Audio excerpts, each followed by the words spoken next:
Hello, everyone. Welcome to this week's Indie Artist Music Hustle with Blonde Intelligence. I'm your host, Miss Ronnie, where I always seek to give you exquisite cranial repertoire. One of the things that I like about doing this is I'm right here in Little Pine Bluff, Arkansas, and I get a chance to talk to artists from all across the globe. And I get a feel of how it is in culture there versus culture here. So this week, I am going to feature UK hip hop and country music. Um, None of these artists have worked together in a collaboration to do hip hop and country music together. They're all like an entity in their own right. But the first artist is RPemz. He is originally from the islands, but he lives in the UK. Well, he grew up in the UK. So I looked and he had a collaboration with another artist that was in pop. And so he has done a hip hop pop collaboration, and it's really good. I cannot remember the other artist's name, but you'll be able to get more about RPM's personality in his snippet of his interview. The next artist is a country artist. Her name is Kaysha Louvain. She has I'm not going to say a unique story, but she was a rocker and decided that with the things that had happened in her life that she was going to transition to country music. And she also speaks more about that in her interview. If you've ever followed my show or even listened to any of the promotion that I've done, she is the one who is at the end of the view saying it's always good to talk to somebody across the pond. And I learned a lot from that because I did not know that the UK considered the United States across the pond. So that was something that I learned, and that's another thing that I just love about this. But the third artist is a hip hop artist, and his name is Karbon. Yes, Karbon. And he has a thing where he likes to work with and collaborate with artists that are outside of the UK, which is also a good thing. That's a marketing strategy to reach a bigger fan base. But I want you to listen to the snippets of the interview so you can get a feel of UK country music and hip hop. So here they are: RPMs, Kaysha Louvain, and Karbon. Take a look. So yeah, I'm originally from the Caribbean, St. Vincent and the Grenadines, and I came to England when I was about 7 years old. And from there I've been just hustling, trying to find my way. Initially started playing basketball, went professional, stopped playing, and found music. I've always loved music, but when you playing ball, that's a dedication. It's some serious time you put in. So how you go over from playing basketball to wanting to do with music? You know what? What happened in your life? What thought came to you to make you want to say, I don't want to play basketball anymore? I'm gonna do some it wasn't so much my decision, it was more like I stopped because I didn't have all the tools. I wasn't training the right way, And when you get to that kind of level, you should already be established in where you should be playing, So, given that we're in England and we, it's gold. It's a gold mine if you find a 7-foot player, So we didn't have nothing like that, as an underdog team, So I ended up playing the 5 position at 5 foot, well, say 6 foot, 5'11", and I was just a monster, So athletic, you know what I mean? So it was like he was playing against a 6'3" player, So,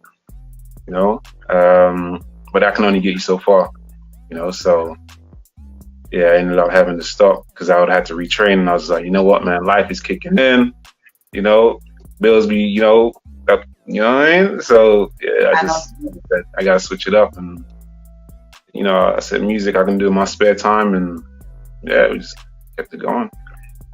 Okay. So, yeah. So how long have you been doing music? I know you told me that what you started out doing and that you made a transition. So actually, how long have you been in the music industry?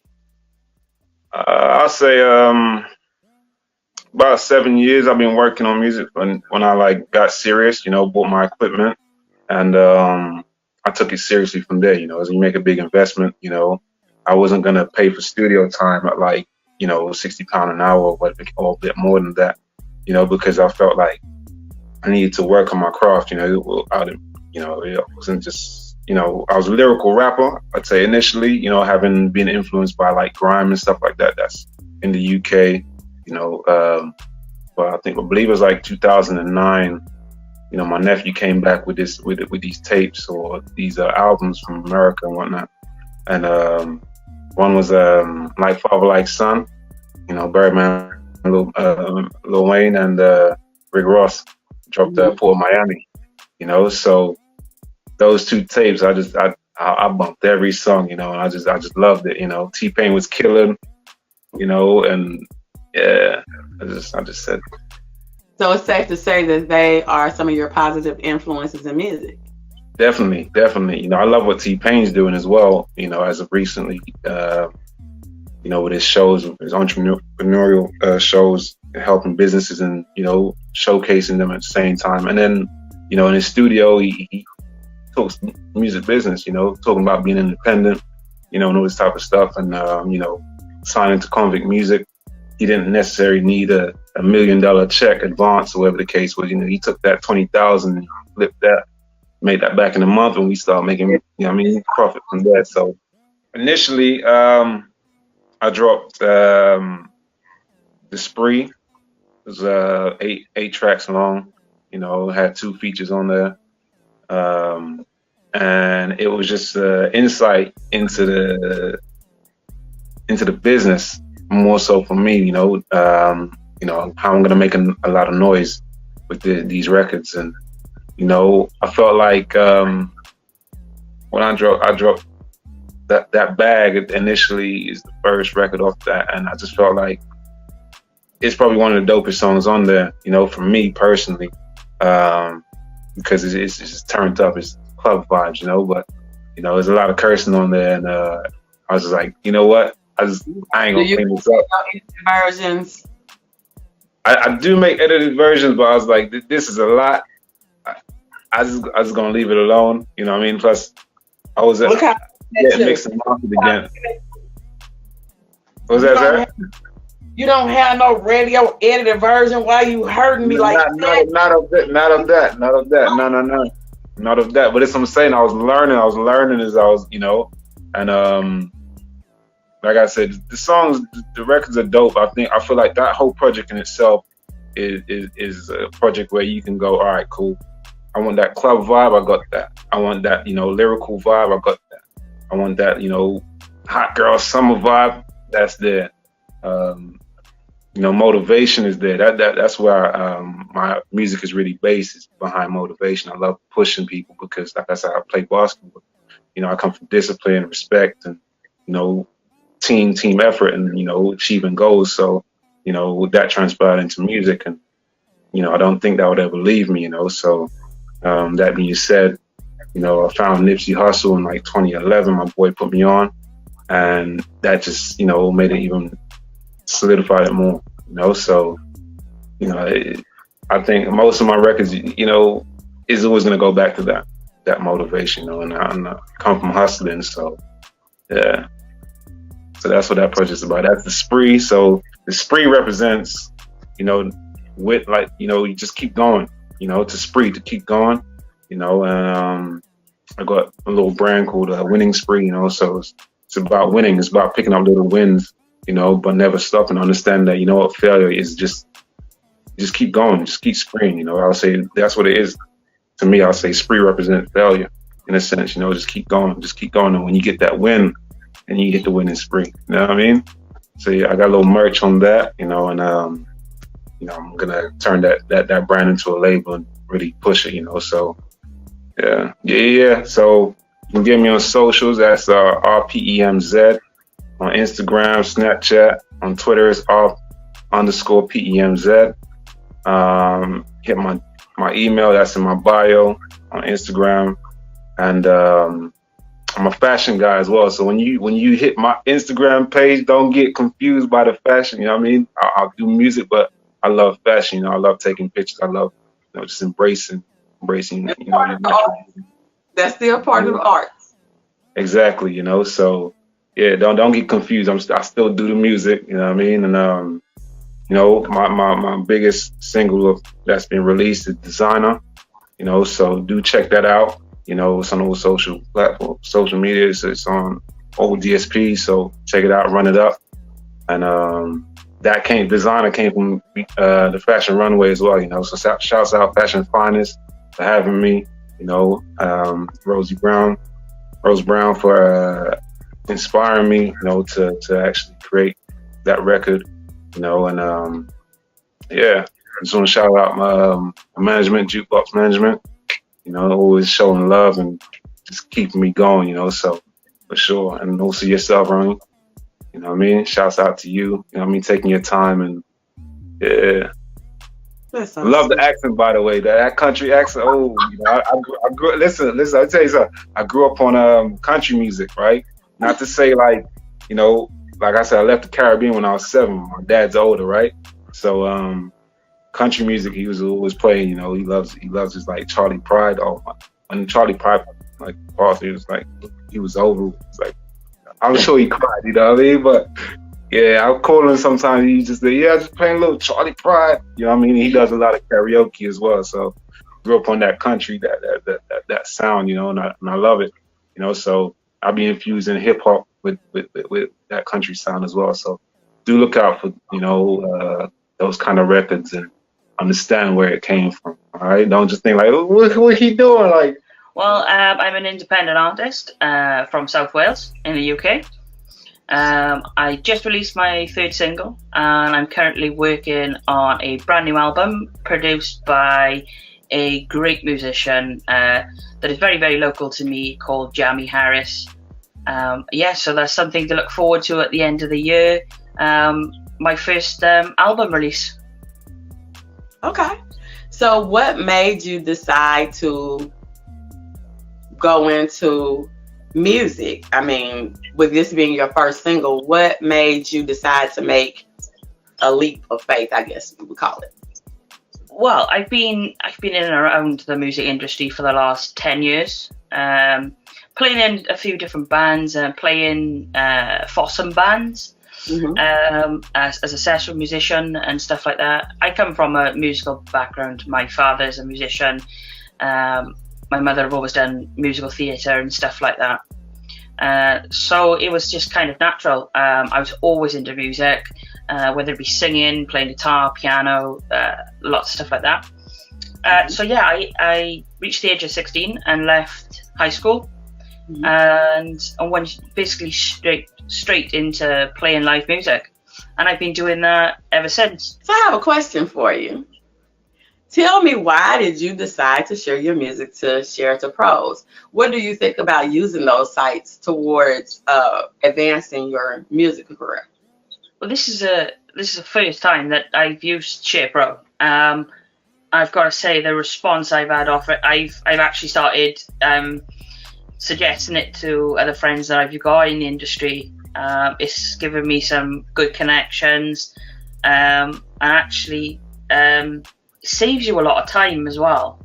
I spent, when I released my first and second single a few years ago, I spent a lot of time searching for bloggers, radio stations, podcasts, and stuff like that, where Share Pro is kind of got it all there for you, and it's been one of the best finds doing this release.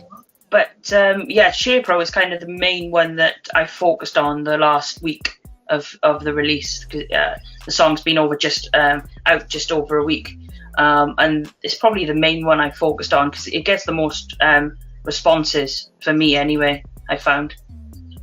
So tell me about the single. So the single, I wrote it 2 years ago. I was going through a bit of a tough time. My grandmother passed away very suddenly, and I went through a lot of depression and anxiety, which I'd never suffered with before. I've always been a really confident person. I've been on stage since the age of 10, so very, very confident. And all of a sudden, I started suffering with depression and anxiety was the main thing, and I was very close to just completely quitting the music business. And then even though I was in this bad situation, I managed to write this song, which a lot of people have said to me, it doesn't fit to kind of the way I was feeling. The song doesn't fit it. It's almost a happy song. But it was one I wrote, and it's been on the back burner for 2 years. I played it a couple of times with a band that I'm in, but it never felt quite right. I really wanted to do the song my way, and that's why I felt a really good connection with Jamie Harris. So you felt that it should have been a solo project? Yeah. So it was a solo project at the beginning that I took to the band, and it just never fit the band quite right. I wanted the best. I wanted the best for the song, especially what the song came out of that situation. So it fit as a solo project. So do you think, as a songwriter, because some people you could just give them a subject, they sit down and write. Do you think as a songwriter that it helps to have some type of emotional memory or tie to the lyrics to, I guess, to put that extra seasoning on it? Yeah, definitely. I think, well, especially when I write, if I'm going through the situation or someone close to me is going through the situation, I always find that it's always more meaning behind the song, and you can feel it then when you sing it, when you perform it. I know a lot of songwriters that can just, like you said, just you give them a subject and they'll just write. Where I'm the complete opposite. I like to have some sort of story, so I can feel that in my music. Then when I go on to the recording side, so I know what I'm singing about, and I think that gives it the extra feeling. Then, so when people listen to it, they can feel that. Okay.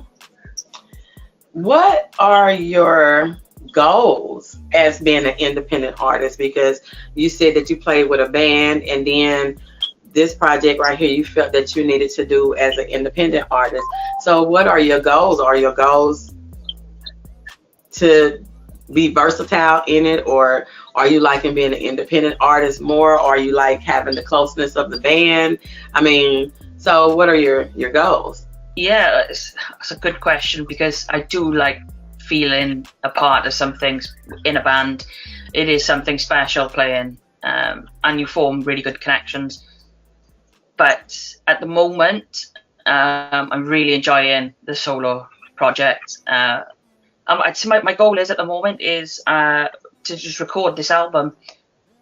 We've got a few songs going. We're in the middle of recording. We're currently in lockdown, so we're recording little bits in lockdown with the hope to finish the album in the proper studio. And I think my goals are just to keep making music, and what will be. Just form as many good connections as you possibly can along the way, and just enjoy. I think that's the aim at the moment, what I've taken out for the last couple of years, is just to enjoy what you're doing. Okay. So tell me this, with you having a background in performing with a band, and a lot of bands do live performances, how have it been on you as a normally being a live performer, being in lockdown? It's been awful. It really has. There's no sugarcoating it. It's been really hard. I know a lot of friends that are in the same position as myself. Not only financially is it hard, but it's also tough on the mental side. You know, we used to being out multiple times a week performing, and it's just hit a year since I last performed in public, and that is crazy. That's the longest I've ever been without performing in front of a live audience since the age of 10. So it's been 16 years since I've gone that long without performing in front of someone. It's crazy. Now tell me some of the people that you work with on this project. So I worked a lot with Jamie Harris, who's a musician and a producer. He's from my neck of the woods, and we knew of each other, but we never really spoken until the start of the year. And I listened to some of the stuff he produced and some of his own music, and I instantly knew that this guy, I wanted to produce the single. So he did a lot of instruments. He's a really talented guy. So he did a lot of instruments on the track, and I invited then a friend of mine to play bass in. So it was very small. Like we've had limited options, to be honest. Ideally, we would have lots of musicians involved, but because of the isolation and recording this song in our own spaces, we've had to cut the numbers down a little bit. But I think overall, we were all kind of proud of the song that we ended up creating with the limited options that we had. Tell me about your experience with social media. It's a 50-50 one, social media for me. I like that you can interact with people and people can hear your music, and I like that side of social media. But I found you can have a lot of people, fake people on there, which it's very difficult to, when you're a professional, to conduct yourself in a professional manner when dealing with these certain people. So I think as I've got older, I've learned to perhaps not interact with those people and just kind of delete the comment, block the people, and just forget about it. But as far as promoting comments off. You can turn your comments off. Yeah. I suppose you could. But I do like the idea of talking to people as well on the comments and seeing what other people think, and 90% of the time I think you get really good comments and you can have meaningful conversations with certain people. But yeah. Well, I thank you for coming, and I find you very interesting. I want you to give everybody the name of the single that's out now, your social media handles, where they can find you at, and any last words that you would want to give. Yep, so thank you very much for having me. That's been really fun, especially talking to someone across the pond. That's cool. So yeah, you can find me on my Instagram, Kaysha Louvain Singer, on my Twitter, Kaysha Louvain, or on Facebook, which you can also search Kaysha Louvain Singer. The brand new single is called Summer Lovers. It's out on iTunes, Apple Music, Amazon Music, and Spotify. Hi everybody. Karbon night in the building. What we're going to do is let you take over and tell everyone a little bit about yourself. Okay. Well, my name's Karbon Knight. As an artist, my real name's Kevin Staff. And I've got other names as well. DJ King Smokes, The Common Smokes, and that The Common Smokes and Blunts as well, because I had a rap group called Smokes and Blunts in the early 2000s and that. And yeah, what else? What do you want to know about me? I'm in UK, Nottingham. That's my hometown. That's where I'm at right now. And yeah, man, I'm doing this music thing for a while. So how is the music scene where you're at right now, considering it's like post-COVID almost, kind of? Well, it's a little quiet. There's a couple of things popping off, but I just put on the show just about 3 months ago. I chose to get out there, so I just linked up a couple of rappers from around the country and all that. We got together, put our money in. We've got like a headliner and all that. One artist named Brits. She's a UK artist. She's originally from Jamaica, but she lives in Birmingham. what's not too far from Nottingham as well. And there was a load of artists there, like Triller Taylor. We had who else did we have? An artist named Dice as well. That's a female artist. And GFM, an artist that's like a group. Okay. Yeah, named GFM. So all the artists that you put together on that event, was it like everybody was ready to get out and perform because, things had been shut down for so long? Or, I mean, I don't even know how it is there. I mean, because to me, I feel like they have relaxed a lot of things in the United States. But, people are still being cautious with going out. I mean, so was the artist like ready to perform, or they was like they're ready to perform? I'll tell you one thing, us as like, well, most of us in the black community over here, we don't believe it. You understand? When I'm saying we don't believe it, we don't believe this COVID kind of thing. So you understand, it's made up by the government. And I'm a person, I'm gonna talk for me. I'm a person, I'm not a person to watch telly. You know what I'm saying? I'm not a telly person. You understand? So I deal with the earth. I'm an earth person and all that. I don't go off what telly says and what the telly is pushing. You understand? I know there's some sickness going off, but come on, it's to do with the foods, and a lot of people die every day, B. People die every day. I understand that. I mean, but whether you believe it or not, it's like they still put rules in place that affected the music career. I mean, so that's right. Even with that, I mean, how did you get back acclimated with performing and back in the industry in that capacity after COVID? Well, it was hard. I'm not gonna lie, it was hard because I was in for a long time. It's not like we was being rebellious, like fighting against the system or anything like that. We still was moving like how they kind of wanted us, because you're just gonna get yourself into trouble over here. You understand? We're in England. You get me? So police are patrolling. You understand? If you ain't got your masks on, to that, they'll be asking you, because you ain't got your masks on. So we did kind of move a certain way, but me, I got straight back to it. Like I did have a break because I was doing my merch and all that. And before the COVID, I invested in a lot of stuff, and COVID hit. So it set me back. I'm not a proper company, so I couldn't get that company money and whatever. And I sat still all now. I've got a lot of stuff in my house, boxes, t-shirts, and all kind of vests and all kind of stuff.